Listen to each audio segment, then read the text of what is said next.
Hurricane Harvey hits Houston, and the fallout is pretty devastating. We'll talk about that. Plus, Antifa goes back to Berkeley, and we'll talk about that as well. Plus, the VMAs decide to hit Trump because, of course, they do. I'm Ben Shapiro. This is The Ben Shapiro Show.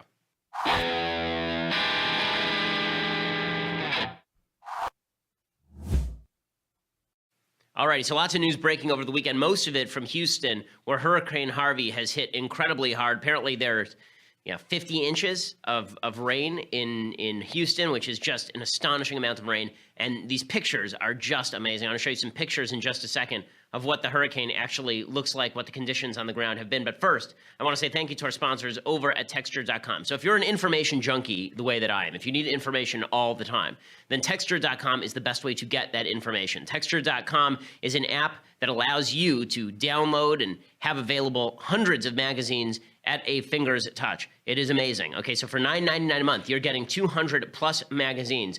The New Yorker, Time, The Atlantic, Vanity Fair, Reader's Digest, Sports Illustrated, all of your favorite magazines for $9.99 a month. Right now, if you go to Texture.com/Ben, you get a 14-day free trial, so you can check it out. It's the way that I read all of my magazines. You don't have to print out all the magazines or have them stacked up in your bathroom anymore. Now you can just have them on your phone, on your computer, anytime you want. You can check all the back issues as well. Texture.com is offering my listeners that 14-day free trial when you go to Texture.com/Ben. That is Texture.com/Ben. Again, it doesn't matter what you're interested in. They've got a magazine on it, everything from ESPN Magazine to Field and Stream to Food Network Magazine to Glamour. So it doesn't matter what you're interested in. They will have something for you. And for $9.99 a month, you get all of them, right? You get access to all of these things. So you're never going to be bored again because of Texture.com. And you will always have access to the latest information and in-depth articles. Long-form journalism is sort of going away on the web, but it isn't going away in magazines. You just don't want to have to pay $5 a month to each one of these publications. I mean, if you assume $5 a month for 200 publications, you're talking about $1,000 a month. Instead, you get it for $10 a month. So pretty amazing stuff right there. So make sure that you head over to Texture.com/Ben and check it out. Okay, so over in Houston, it is full-scale disaster area. I want to show you some of the pictures of what's happening in Houston. Really incredible. So this is what certain parts of Texas now look like. You can see the entire town is covered in water. There are a few cars on the street, but you can see that the cars are covered all the way up to the windshield. So this water is 3-4 feet deep. You're seeing boats with the fan motors on the back just going around in the streets in this particular photo. Really shocking and incredible photo. You can see some more of it. So here's another picture of this is downtown Houston. It's a lake.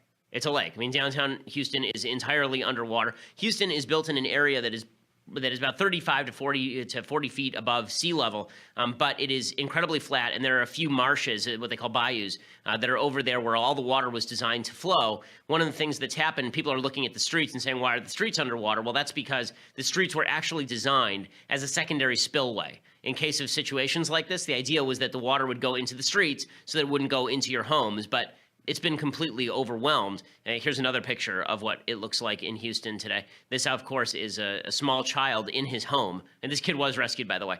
The kid is sitting on the counter, and you can see this yellow brine just rising in the kitchen. Got to be 2 feet high in the kitchen. And there was tape of people who are actually fishing inside their home because there's so much water. They're legitimately just standing in thigh-deep water and pulling fish out of their house. I mean, totally crazy stuff. You can see water, what it looks like when it pours into an office building. This was happening in downtown Houston as well. You can see the doors are shut. It's not stopping the water. Here it goes. This is at the news headquarters. I think this is the New York Times news headquarters, I believe.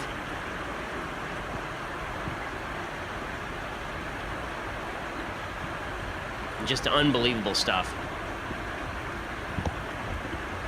So some of the questions that people were asking is they were asking, why is it that Houston was not evacuated? So the governor, Greg Abbott, wanted to evacuate Houston about 3 days in advance. The mayor said no. It's not quite as simple as the mayor's an idiot. The fact is that during Hurricane Rita, there was an attempt to evacuate, and like 100 people died, I believe, during Hurricane Rita in the evacuation because people were stuck on the roads. It was crowded. It was overheated. People were dying in their cars. And so what would have happened if everybody had been on the road and then the flood hits? I mean, you can actually look at what the video looks like of the streets themselves. Look at these boats maneuvering down the street. Okay, this is actually in Dickinson, Texas. This is what the streets look like right now. You can see there are cars that are completely submerged, and people are moving around in their boats trying to save people from their homes.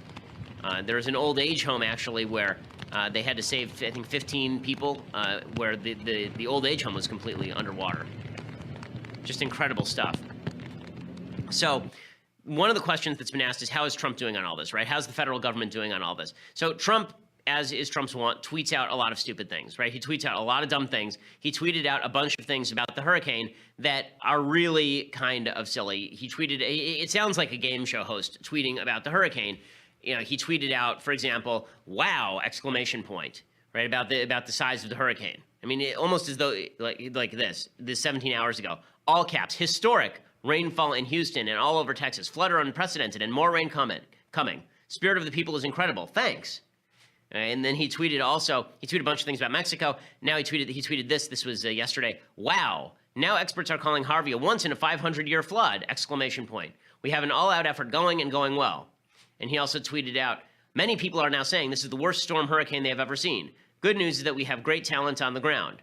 So, I mean, this sort of wonderment from Trump is not good tactics. I mean, it's just not great politics. You don't really want to spend a lot of time when in the middle of a storm talking about, "Wow, this is historic." Like, we can all observe this, but we're not in control of it. Like, theoretically, you should actually be projecting a sense of calm when you do this. Not, "Wow, look at that rain. Isn't that amazing? Also, we're here." So, but that's really been the only criticism of Trump, which demonstrates that Trump actually is doing a pretty good job with all of this, right? Trump has not done anything wrong. So the media, can you imagine if Trump were doing a bad job? You remember how the media was about Hurricane Katrina, where it wasn't even the federal government's responsibility to be there?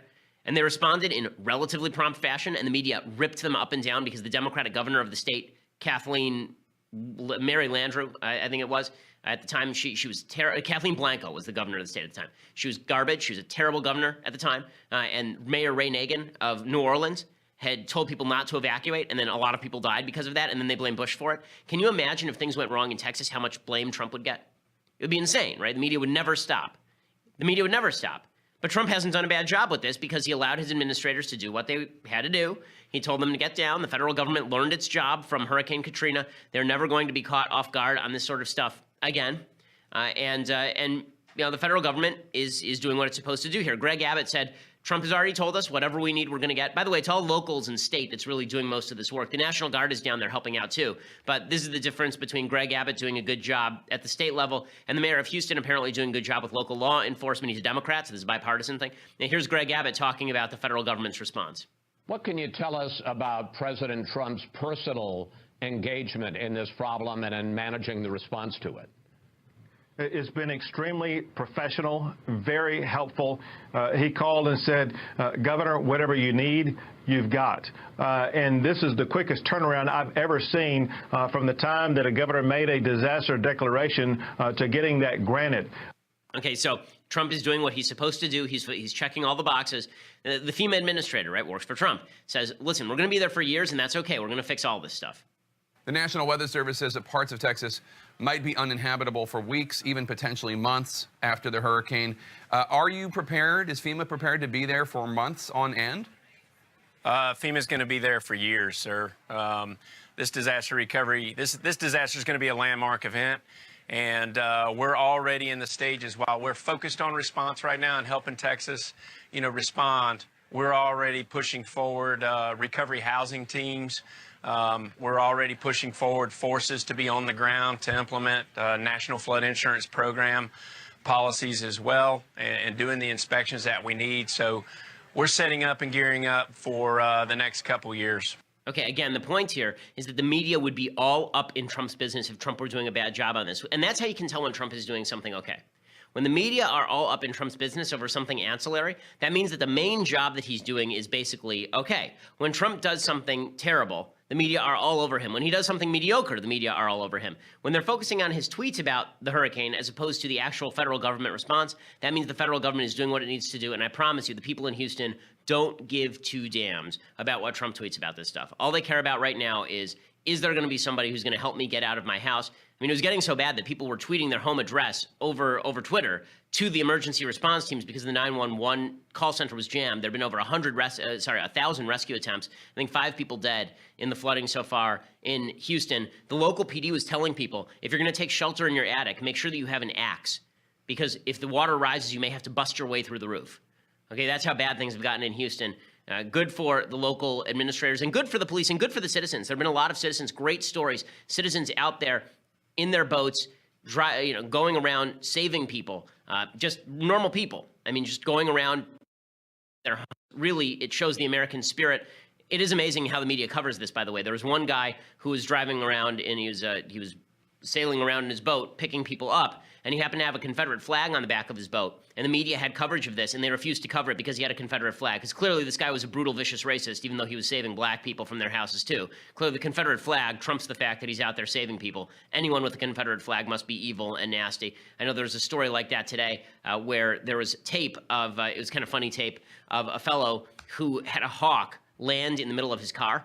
The hawk came in and landed in the middle of his truck because it had no other place to land. And naturally, the internet went nuts because this guy had a Confederate flag in his car. So obviously, that's something terrible, and we can never, ever, ever say nice things about anyone who has a Confederate flag in their car. The reason that I bring that up is because there's a lot of talk as this hurricane is happening about why can't America just be that? Why can't America just be that? Why can't America just be the place where we all help each other out? Where disasters happen, and it doesn't matter our political creeds, it doesn't matter our ethnicities, it doesn't matter our culture. All that matters is that we know each other and we try to help each other out because this is America where we're all Americans. Why can't we be like that all the time? Well, I'm going to explain to you why we can't be like that all the time because we're going to shift focus to Berkeley in just a second. But first, I want to say thank you to our sponsors over at Zeal. So right now, are you stressed? Do you need a massage? Zeal can make that happen for you. You don't have to wait in line at the spa. You don't have to make an appointment days in advance. Instead, you go to Zeal.com, and that allows you to actually bring a masseuse to your home. Licensed masseuse comes directly to you. They're all vetted. They're all licensed. They're all terrific. They bring the table with them. They bring the massage oils. They bring the music. They bring the whole deal. It comes right to your house. It turns your house into a spa. That's what Zeal.com is there for. And they have 9,000 licensed massage therapists all over the country. So you can get these people to your house in an hour or less in some cases. We've used it for me, for my wife, for my parents. We've used it for my sister who lives on the East Coast. We've used it for my mother-in-law. We've used it legitimately. Everyone in my family has now used Zeal because it's super convenient and they do a wonderful job. Right now, to help get you started, our listeners get $25 off their first massage by using the promo code Ben at checkout. So when you go to Zeal, ZEEL.com, promo code Ben at checkout, you get $25 off your first massage. And if you sign up for their massage membership, you get 20% off all your massages. Plus, you get a free massage table and sheet set, which is a $380 value for free when you get that massage membership. There's no initiation fee to join the membership, just a terrific additional savings on top of the $25 discount you're going to get when you use that promo code Ben. I know that I've been stressed. I'm sure you've been stressed too. The news is very stressful these days. Zeal.com, ZEEL.com can help you out with that. Use that promo code Ben when you check out. Make sure you click on the link that says add promo code and use that promo code to get $25 off. It'll make your life better. I've said many times that one of the great things in life is not having to be rich, but actually to feel like you're rich, to actually live like you're rich. This is one of those things that makes you feel rich without spending a whole hell of a lot of money, and you don't have to wait in line and go to some spa that you've never heard of with a weird name. Instead, the person comes direct to your home. They're all licensed, and they're all wonderful. So Zeal.com, ZEEL.com, and use promo code Ben at checkout. So why can't everything be like Houston? Why can't we all just get along, as Rodney King might put it? The answer is because it's one thing to look at existential threats like the rain and say, okay, we all better get together against it. We better get together against this. I don't talk Game of Thrones on the show too much because I know that a lot of people don't watch Game of Thrones. But this is sort of the general tenor of Game of Thrones, is that there's a threat that comes from the north. It's not giving anything away. It's in the first episode. There's a threat coming from the north, and it's the zombies basically coming from the north of the country. And then in the south of the country, everybody is fighting over domination. And so half of the series is about how do you get all of these people together to stop fighting in petty fashion with each other in order to fight the White Walkers who are coming from the north. Ronald Reagan used to say this all the time about the Soviet Union. He used to say, we're fighting the Soviet Union right now, they're fighting us. But what if aliens were to come from outer space and attack the Earth? Well, then we'd all be on the same side, wouldn't we? We're all human. Okay, but the thing is that the conflicts that we have with each other still matter. So I know that everybody wants to do this kumbaya moment over Houston. Oh, look how everybody's getting along. But I promise you, as soon as the waters recede, we're going right back to politics as usual because these issues matter. The question is, how do we all get on the same page about the issues that matter, not just about opposing the rain? Right? Not just about opposing the zombies, not just about opposing the aliens, but on the issues that matter, how do we all get on the same page? Well, I would suggest that the first place to start is we should all be on the same page about you don't get to hit people who disagree with you. Okay, this is the first rule of being a civilized human being. You don't get to hit people who disagree with you. This is what I'm trying to teach my 3.5-year-old right now. You don't get to hit people who disagree with you. Right? She's going to get that message now when she's 3.5, not when she's 25. But the left refuses to get this message. So over in Berkeley, there was I guess they call it Patriot Pride. So it's just a right-wing march. No evidence that this is a Nazi march or an alt-right march, as far as I'm aware of. This seems like, I think it's Patriot Prayer is what they call themselves. This is a normal right-wing conservative group, and they were just marching for free speech, and Antifa showed up in force. And apparently it was pretty horrifying, not just because of what happened, but also because of the police response. So this rally was supposed to happen at a park. Antifa showed up. Thousands of them showed up. And the police were supposed to be guarding the park, and the police themselves said, we backed off. That all these people showed up, and we thought that it would facilitate conflict, it would create more conflict if we were to try and get in the way of these Antifa people, so we decided to back off. Instead, they left vulnerable citizens vulnerable. Here's what some of this Antifa march looked like in Berkeley yesterday. So you can see the red flags and the black flags. You can see everybody's got their face covered. Good indicator, by the way, that if you have to cover your face, you're a criminal, or a would-be criminal. Okay, so you can see that they're carrying basically the red and black is communism and anarchism. That's what that combination is. They're all wearing black. They're all covering their faces. Just like a bank robber, if you cover your face, it's not because you're about to do something good. When is the last time, aside from Batman, no one covers their face to do something good? Okay, everyone who does good things wants credit for it. Everyone who does bad things is robbing a bank. So all these people are there not to do something good, but to march in solidarity with people who hurt people. There was a journalist for the San Francisco Chronicle, and this just goes to show you how insane the press are. So she's tweeting from this rally about the violent things that are going on. Then afterwards, she said it was mostly peaceful. I love how this works. So when white supremacists have a rally in Charlottesville, and a white supremacist kills one person and injures 19 others with a car, and a few fights happen, but there are like 1,000 of them, then it's a totally violent rally. But when a bunch of people get violent in an Antifa rally, it's mostly peaceful. That's the way that it works. When there's a Tea Party rally, which no violence occurs, they're called terrorists by Barack Obama and members of the federal government. Okay, here's my view. If a large percentage of your crowd, or even a relatively small percentage of your crowd, is engaging in violence and everyone else is not disassociating, it is not unfair to say that this is a violent movement. Okay, if I were at a rally and people there started getting violent, you know what I would do? I would leave. Or I would tell the cops to stop the violence immediately. Yeah, but that's not what happened. Here's Antifa actually attacking a journalist. That guy's a journalist. They grabbed his camera and they started going after him.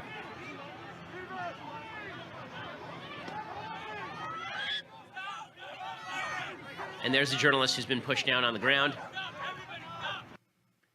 And you can see what was hilarious about this is people holding up shields that say no hate on them as they're basically running people over. That was not the only situation like this. Here is Antifa at this rally in Berkeley attacking a father and a son. I don't want you. What are you guys beating us up for?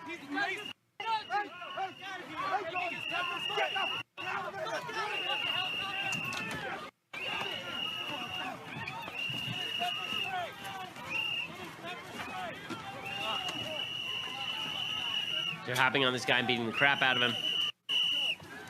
Just grand, folks. It's just like World War II. Remember, we were told like 2 weeks ago that these people were basically just like the World War II soldiers, right? I mean, this is Normandy. This is what Normandy was like. Normandy was a bunch of schmucks beating up a bunch of randos who were walking around. That's exactly what Normandy was. I don't know why you guys don't know your history. Okay, here's another one. Okay, this guy was walking along the street. There are people who were saying, the left was saying he's an apparent alt-righter. Again, no evidence of who this guy is. We have no clue who he is. Somebody else was saying he was a guy walking home from the grocery store who was attacked because he was mistaken for an alt-righter. We just don't know the answer. But regardless, unless he initiated the violence, does this look like appropriate behavior? Okay, you can see there's a guy on the ground. To this guy's credit, there's a black guy who jumped on top of him, and he's trying to prevent people from hitting him. But the guy goes down, and people are beating him up. You can see the folks in the black masks trying to get violent with him. Okay, the worst one is this one. You're about to see a guy legitimately get beat pretty senseless. Here's a fellow who got jumped on and pummeled. This is 11. And you can see there's that guy on the ground. They're dragging him. They're kicking him. They're punching him. Pretty astonishing. So all this stuff was happening. Where were the cops for any of this? You see any cops? So here's the deal, Berkeley. Okay, let's start with this. I'm coming September 14th. We just paid $15,000 security fee so that you guys would be protecting. If this goes down, it's all on you. I've already openly called, and I will continue to call, for no one who's a supporter of mine to engage in violence, even defensive violence. I want everybody to come and be entirely peaceful, okay? This is an act of nonviolent resistance. We're going there with the approval of the Berkeley administration. We have every right to be there. You have every right to be there. You have every right to attend. Okay, don't act violent, because I want the world to know, I want America to see whether the police are going to do their jobs. They charged us an arm and a leg to ensure security. Let's see if they run away and allow Antifa to have its way. Okay, I'm not blaming the individual cops. I think the cops want to do their jobs, but whoever the higher-ups here are, they're doing a garbage job. And if Governor Jerry Brown won't call out the National Guard to stop this sort of material, then he is a horrible governor. He is a horrible governor, by the way. But if he won't do that, then it's just demonstrative of the fact that the left uses the rioters' veto to try and establish these fascist safe spaces in places like Berkeley. So you wonder, you look at Houston, which is the best that we have to offer, and then you look at Antifa, which is the worst that we have to offer, and you wonder what's the difference? And the difference is that when there is no existential crisis, people sometimes get worse. When there's no existential crisis, people find something to believe in. And when you have a country where people have been told for 2 generations now that America is not a thing to believe in, that free speech is not a thing to believe in because, hey, who knows, you may be a Nazi, who say that the regime is a white supremacist regime. America's a white supremacist country. There's nothing to defend. There's nothing to stand up for. Our history is replete with racism and sexism and bigotry. When you teach people that, what's the existential threat? The existential threat is the system itself. Okay, when you look at Houston, the existential threat is not the system. The existential threat is the rain. And for Game of Thrones fans, the existential threat is death, right? And even if you're going to lose, you still have to fight. But there's the existential threat. But what happens when that existential threat no longer exists? I think there's a very strong case to be made that one of the great ills that happened to the soul of America, it's a great thing for the world, one of the great ills that happened to the soul of Americans is the fall of the Soviet Union. Not because the Soviet Union was a great place. It was an evil, evil place. It was an amazing thing for the world. The Soviet Union fell. Amazing thing. Millions of people were freed and were lifted out of poverty by capitalism. But for the soul of Americans, the idea that there's this existential threat in the form of an evil ideology, once that goes away, we begin to eat our own. What's the new existential threat that you are going to devote your life to fighting? Religious people, we devote our life to fighting the existential threat of the darkness, right? The idea of being a religious human being in Western civilization is that you devote yourself to fighting off the threat of people who are intent on ripping away the notion of a God-filled universe where your actions matter, right? That's what religion is all about, is you spreading the word that your actions matter, that your soul matters, that God cares about you, and that the universe has a mission for you, right? That's what religion is about. So religious people spend their life fighting that. Sometimes it gets violent in terrible ways, but that's at least their goal, right? What is the goal of Antifa? Presumably they would say their goal is to fight racism. But where do they turn their ire? They turn their ire against the common man walking down the street in favor of free speech, because free speech is just part of the strata, the stratification of American society. It's part of a power structure. This is legitimately what the left says. The left will say that free speech is just the revivification of the power structure. It's just the reinstatement of the power structure. Then the only people who care about free speech are the powerful. The powerless people don't really have power of free speech because they're poor. So we have to silence people. So here's what I suggest. If we all want to get together again, we have to understand that the existential threat is not without, it is within. It is not people so much as it is ideology. Okay, the existential threat that we now face in the United States is a nihilistic view of the universe that says that the new wars we have to fight are wars against liberalism itself. I mean, classical liberalism, against freedom. Freedom itself is a threat. That is the existential threat to the United States. What you're seeing in Antifa is an existential threat to the future of the country, because what you're looking at right now are people who are willing to use violence. Even the Washington Post got this right. Even the Washington Post said Antifa rioters beat up nonviolent protesters, peaceful protesters. At least the Washington Post got that right. They've been blabbing wrongly about this for weeks and months. The existential threat to the country lies within. It's not just the rain in Houston. It's the darkness in the human heart that says, if you disagree with me, I get to shut you down. Okay, that is a serious problem. Again, the tradition of liberty rises out of a Judeo-Christian value system that must be reinforced at every turn for children particularly, but we're fighting that too. The existential threat comes from our own hearts, and that's a much harder thing to fight. It's a much harder thing to fight, and that's why conflicts like this are going to continue to rage, and we won't all just be Houston, because we're not all going to have to deal with a hurricane every day, but we have to deal with the darkness inherent in the human heart, and that's much harder to deal with. It means looking at ourselves. It means fighting ourselves when we think that we're doing the wrong thing. It means contemplating whether we're living up to our own ideals, and it means fighting people who are willing to twist those ideals into unrecognizable forms. Okay, so I want to talk about a couple of things that happened over the weekend in the Trump administration, but for that, you're going to have to go over to dailywire.com and subscribe. For $9.99 a month, you can get a subscription to dailywire.com. That gets you the rest of this show live. It's a video show, not just an audio show, and that means that you get to see the rest of the show live, be part of the mailbag, which we do on Fridays here. It means that you get to see Andrew Klavan's show live, which starts in about an hour. You get to see Michael Knowles' show live. That's about 12:30, and you get to see the entirety of it. When we post all of those shows later, you get to watch them without the ads. So ad-free experience, you get ad-free website as well. And if you get the annual subscription, you get all of those things, plus the finest of all tumblers, the leftist tears, hot or cold tumbler, will take you through many a dark day.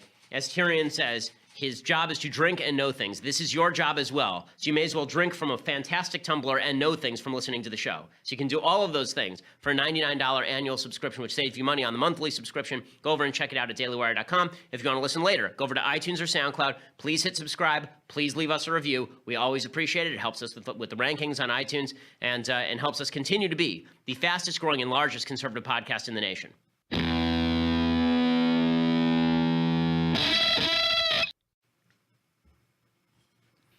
So the hurricane coverage and the Antifa coverage has really swamped some pretty big news that happened over the weekend. A couple of big things happened over the weekend.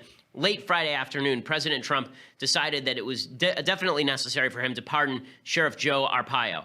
This was obviously a political move. We can talk about the ramifications of it, why I think some people are overstating the case against the pardon. But, you know, it's obviously a political move. Juan Williams summed up sort of the left view of why Sheriff Joe was pardoned. Sheriff Joe had been a longtime Trump supporter.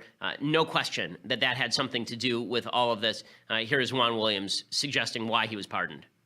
This was not an act of mercy for someone who had been denied justice. Sheriff Arpaio has not been sentenced yet. He's been convicted but not sentenced. So this was a preemptive act by President Trump that I think then sets a precedent going in that he can act in terms of pardons with little review from the Justice Department to help out someone who's a family member, someone who's a political ally. You remember, Arpaio was not only an early supporter of Donald Trump, he was an early birther, and he is the face of hostility towards immigrants, specifically Mexicans and Latinos in this country. So it was a political act that he promised his base on Tuesday night at that rally in Phoenix, and he has delivered on that promise in such a way as to say that in the future, such acts of pardon are not more normal. Okay, so what the left is afraid of is that Arpaio is going to lead to a series of pardons for family members or Trump pardoning himself. Again, I think that's overstated. I don't think there's a lot of evidence of that. I think that Trump just likes Arpaio and wanted to pardon him. I think it's that simple. And the reason he likes Arpaio is because Arpaio says that he likes Trump. Here's Sheriff Joe talking about how he's going to be with Trump until the very end. I love that president. He supports law enforcement, and I'm very humble. If you recall, 2 years ago, I supported him, and I said publicly recently, pardon or no pardon, I will be with him to the end. Okay, so that's really, I think, a reason behind this. So let me give you sort of the background of facts about Sheriff Joe so you know what you're talking about. So a lot of people are pointing out that Sheriff Joe has acted in corrupt fashion, that he's gone after journalists. He had to pay out, I think, a $3.5 million payout. The Sheriff's Department had to pay out a payout to journalists who was wrongly arrested or harassed by the police.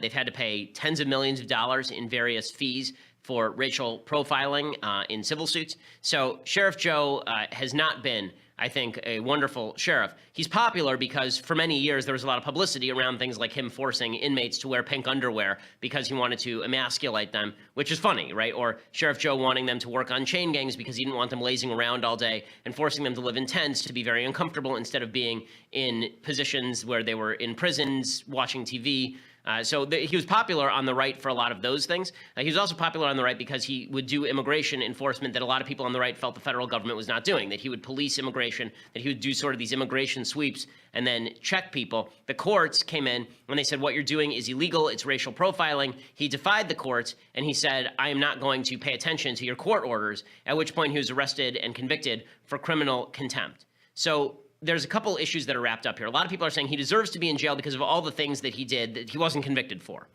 Okay, that's not how the system works. Okay, if you're going to be convicted for those things, then he should be convicted for those things. You cannot like him for those things. I think that's perfectly fine and fair. But if we're going to talk about what he's being pardoned of, you have to talk about the crime that he actually committed, which is criminal contempt of court. So let's start with the basic idea of criminal contempt of court. We'll talk about the politics and why it's, why Trump did what he did and whether it's smart or not in a second. But criminal contempt of court is essentially a political offense. I say that it's a political offense because the fact is that it is the court basically declaring that you are not acting in accordance with its rulings, and therefore it's going to throw you into jail. A lot of people say that this is perfectly appropriate, that if you pardon somebody like Arpaio, what you're really saying is that the executive branch has priority over the judicial branch. Okay, but when it comes to pardons, the executive branch does have priority over the judicial branch. I mean, that's in the Constitution. Trump didn't do anything extra constitutional here. And if you were to change the situation, let's say that there was a court in 1960s Alabama that ruled that Martin Luther King had to go to jail. And so Martin Luther King goes to jail. And then he says, you know what, I'm not showing up for jail. I'd rather be held in criminal contempt. Or they convict him of something, and they say you have to pay a fine because you are disturbing the peace, right? I'm making the situation up. And Martin Luther King says, I'm not paying a fine. The law's unfair. Go screw yourselves. And then they throw him in jail for criminal contempt. And then he's pardoned by LBJ. Is that illegitimate?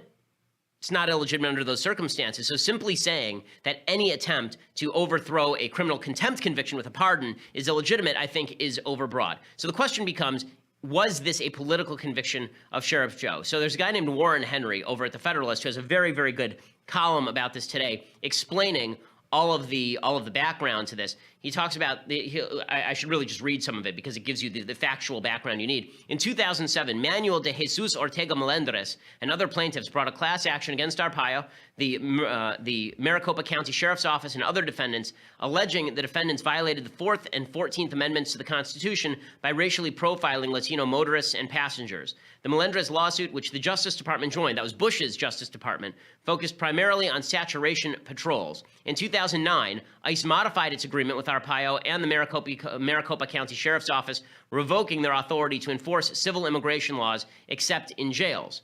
In 2011, during pretrial proceedings, the district court judge, a guy named Murray Snow, a Bush appointee, ruled in favor of the Melendres plaintiffs on some of their constitutional claims. He entered a preliminary injunction barring the defendants from detaining people solely based on reasonable suspicion they were unlawfully present in the country. So you can say that this is a political decision by the judge, but it was really the Ninth Circuit Court of Appeals that had already ruled on this, so he was abiding by the Ninth Circuit Court of Appeals ruling. So basically, the Ninth Circuit Court of Appeals said that he doesn't have the authority, Arpaio does not have the authority to actually enforce immigration law himself. Arpaio disagreed. He decided to ignore the injunction. So in 2013, after a non-jury trial, Snow concluded that Arpaio's policy violated the 4th and 14th Amendments by using race as a factor in determining where to conduct patrols, in deciding whom to stop and investigate for civil immigration violations, and in prolonging detention of Latinos while their immigration status was confirmed. So Arpaio and the MSCO continued to operate, openly acknowledging that they were violating the law at the time. All of the parties in this particular lawsuit agreed race cannot be considered as a factor for reasonable suspicion. That goes all the way back to 1975 and a Ninth Circuit Court of Appeals ruling in 2000. But Sheriff Joe was basically saying we're not doing it on a racial basis. We're rounding people up on the basis of where we think all the illegal immigrants are. In May 2016, and this is the final contempt order, following 21 days of evidentiary hearings, Snow found Arpaio and other defendants in contempt of court. In a 162-page order, Snow found Arpaio understood but intentionally failed to implement the court's preliminary injunction while publicly asserting that the MCSO, the Maricopa County Sheriff's Office, had the authority to do what had been enjoined in the belief that such activities would benefit his upcoming re-election campaign. So in this case, Arpaio basically openly said, I'm ignoring the law, I know I'm ignoring the law, and that was the biggest problem here. The criminal charge carried a maximum 6-month sentence. It was heard by a Clinton appointee. She rejected Arpaio's argument, and she said that he had to go to jail. So I think that Warren Henry's conclusion here is basically right, and I think this is what we should keep in mind. It's a little more complex than Trump had no right to pardon Arpaio, and it's a little more complex than Arpaio was clearly a political victim here. It says, for viewing the court record and the public record as a whole, it's easy to argue politics were involved in the Arpaio case. It is less easy to argue politics played a significant role or ran in only one direction. For example, the Obama administration's termination of Arpaio's authority to enforce civil immigration laws carries at least a whiff of politics. But a key to Snow's decision, is the judge who made the contempt decision, is that Arpaio's policy of using race as one factor in assessing reasonable suspicion for detaining motorists to check illegal immigration status was largely a continuation of ICE's legal interpretation, a view already rejected by the Ninth Circuit. It could be argued the Ninth Circuit's precedent, which declined to follow dicta in the Supreme Court decision, was ideological, but it was a decision of the full court, and it wasn't really disputed. You could say that there were politics involved in the DOJ's decision to pursue Arpaio for criminal contempt. Maybe. That's possible. Or maybe they were looking at his case and they thought that he had openly said that he was violating the law and engaging in some sort of racial profiling. So here's the bottom line. If you are sympathetic to what Arpaio was doing, if you think that the locals should be able to enforce immigration law and that there will be some element that looks like racial profiling if you are involved in detaining illegal immigrants in Maricopa County, then you're likely to think that this was a political prosecution. If you think that racial profiling in this case was obvious and that Sheriff Joe's a bad guy and that he was attempting to do all these things in order to help his reelection campaign, then you are likely to think that Trump is the one who's political here. But I don't think that it's quite as clear as everybody's making it out to be. Now, politically, is it smart? Well, it's not smart for the future, right? Politically, it's not brilliant to alienate every Latino voter in the country by pardoning a guy who is most famous for saying kind of nasty things about Latinos generally to publications like Rolling Stone. But obviously Trump knows where his base is. That's why Trump treated this as sort of a rallying point, right? He treated it as an actual rally issue. He went to Phoenix and spoke openly in front of a crowd about pardoning Sheriff Joe. So for Trump, it might be a good move. For the Republican Party in the long run, it probably is a bad move. Is it unprecedented? No, obviously not. President Obama pardoned Chelsea Manning. President Clinton pardoned Mark Rich for obvious political reasons. It's not unprecedented in any way. I've long said I'm an opponent of the president's ability to pardon. I don't think governors should be able to pardon. I don't think the president should be able to pardon. I don't think they were granted any godlike knowledge that is above and beyond what a jury and a judge can do. Okay, so in other news affecting the Trump administration, Rex Tillerson looks like he's going to be on the way out, the Secretary of State. I think that's a good thing. I don't think he's a good Secretary of State. I think that Rex Tillerson is basically a Democrat. I don't think that he is right-wing in any serious sense. He's not hawkish on foreign policy in any serious sense. He's sort of a State Department lifer. The talk is that he may be ousted and Nikki Haley would be made Secretary of State. That would be fantastic. That'd be a fantastic move. Good for Trump if he does that. Rex Tillerson basically signed his own death warrant on the way out. He went after Trump himself. He was specifically asked about Trump's take on Charlottesville, and here was Tillerson's answer. When the president gets into the kind of controversy he does and the UN committee responds the way it does, it seems to say they begin to doubt whether we're living those values. I don't believe anyone doubts the American people's values or the commitment of the American government or the government's agencies to advancing those values and defending those values. And the president's values? And the president speaks for himself, Chris. Okay, that's brutal. I mean, when your own Secretary of State won't say that you speak for America's values, that's basically him saying, sayonara, I will see you later, catch you on the other side. I think that Tillerson is out by the end of the week. I think that's a good move by the Trump administration. I think it's a bad reason to oust him.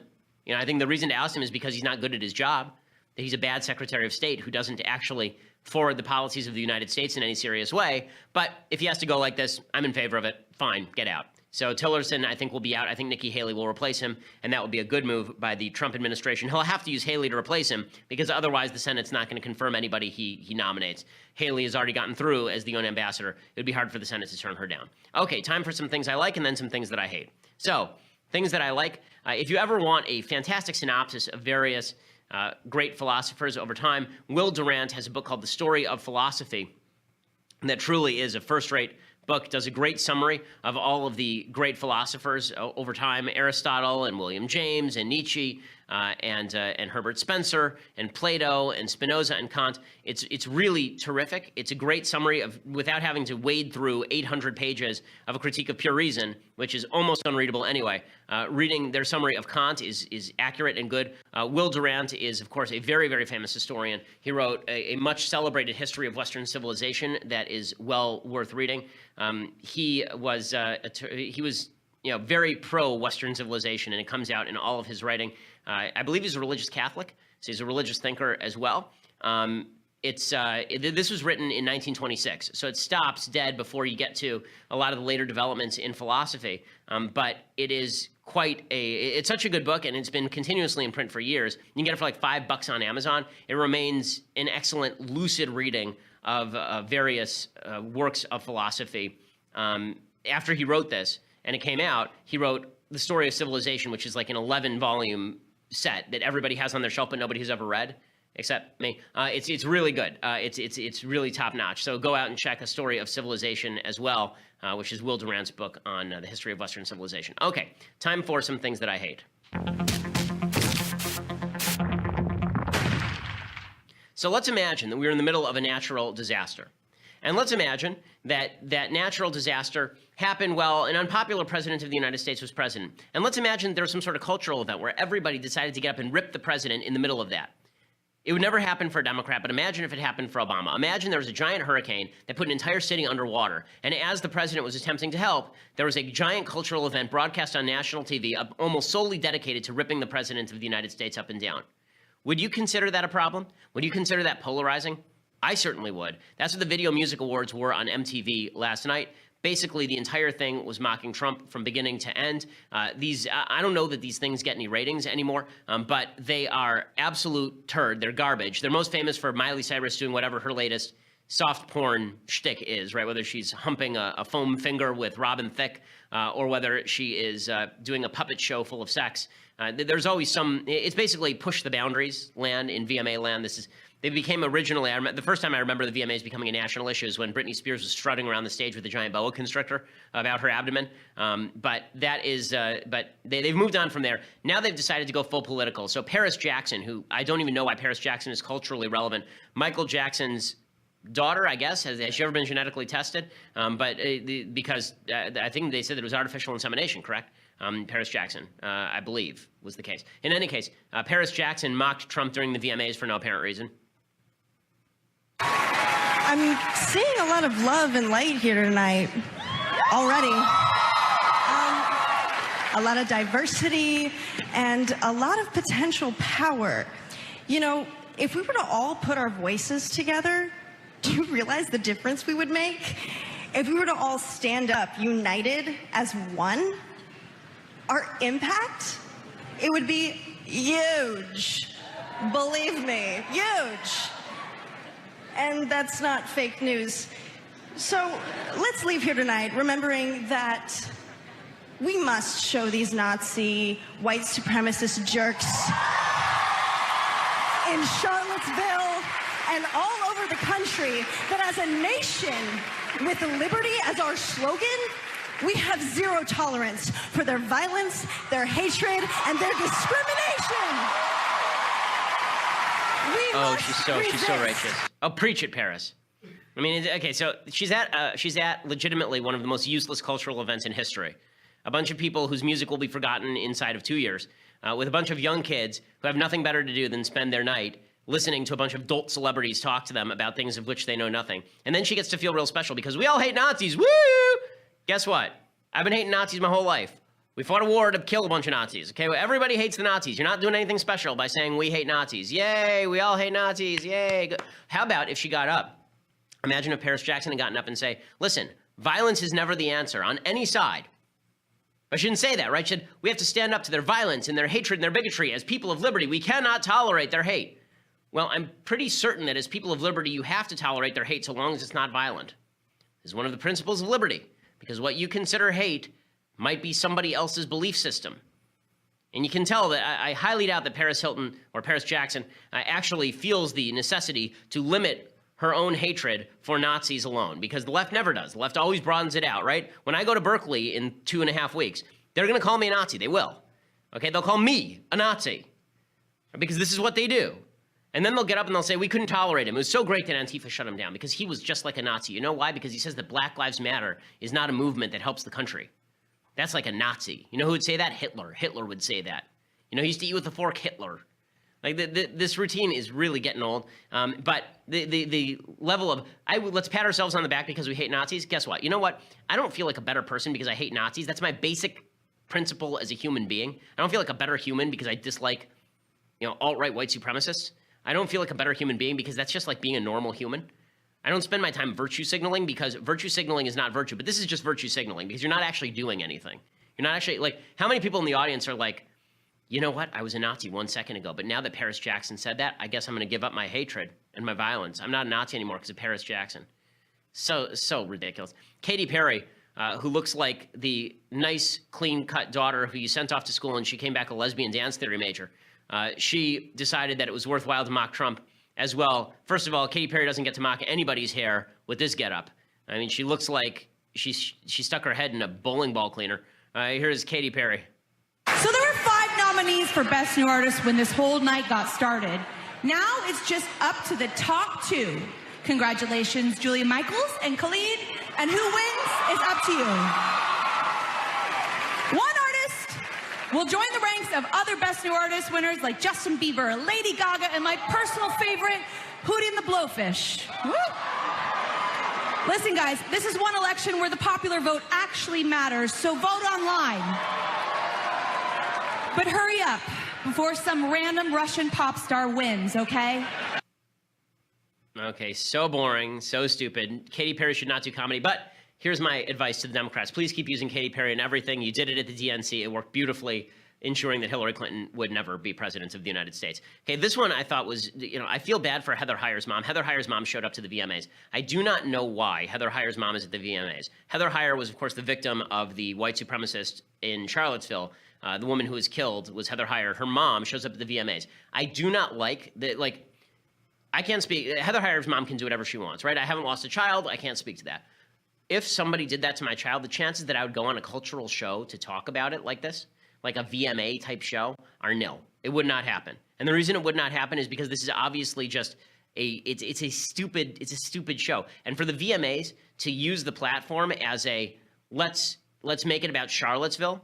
Again, 95% of Americans hate white supremacists. Probably 98% of Americans hate white supremacists. It's all virtue signaling in an attempt to suggest that anybody who doesn't like the VMA's lifestyle, and VMA is a lot more than just we don't like Nazis, it's an attempt to say anybody who dislikes the VMAs generally must stand against the anti-Nazi routine. Here's Heather Heyer's mom presenting an award at the VMAs. I don't see the purpose of this for the VMAs. I don't see the purpose of this for Heather Heyer's mom. Again, she can do what she wants. I have nothing but sympathy for Heather Heyer's mom. But this seems to me a mistake in terms of bringing the countries together as opposed to polarizing it. It is my distinct honor to introduce Susan Bro, Heather Heyer's mother, who is continuing to magnify Heather's work.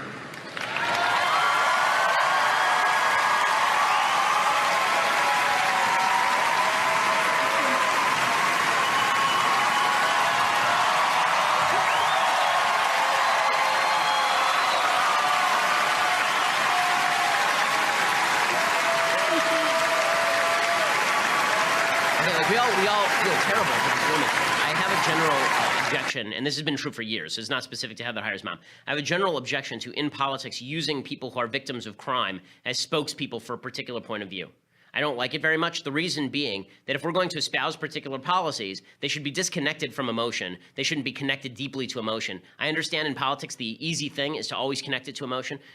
You can't watch this woman and not feel horrible for her. Obviously, what happened to her daughter was an evil, evil crime, and the person who did it should get the death penalty. But I don't understand what it has to do with Video Music Awards. I think that the more we meld our culture and our politics, the more polarizing both culture and politics become.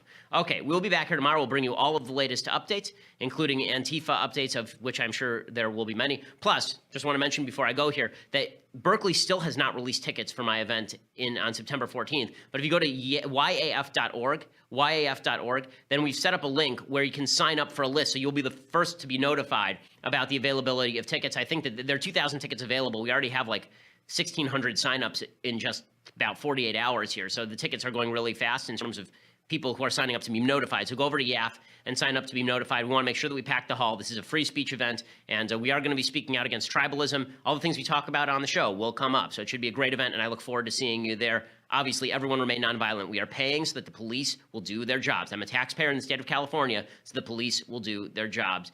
You're a taxpayer in the United States, so the police should do their jobs. Okay, we'll be back here tomorrow. I'm Ben Shapiro. This is The Ben Shapiro Show.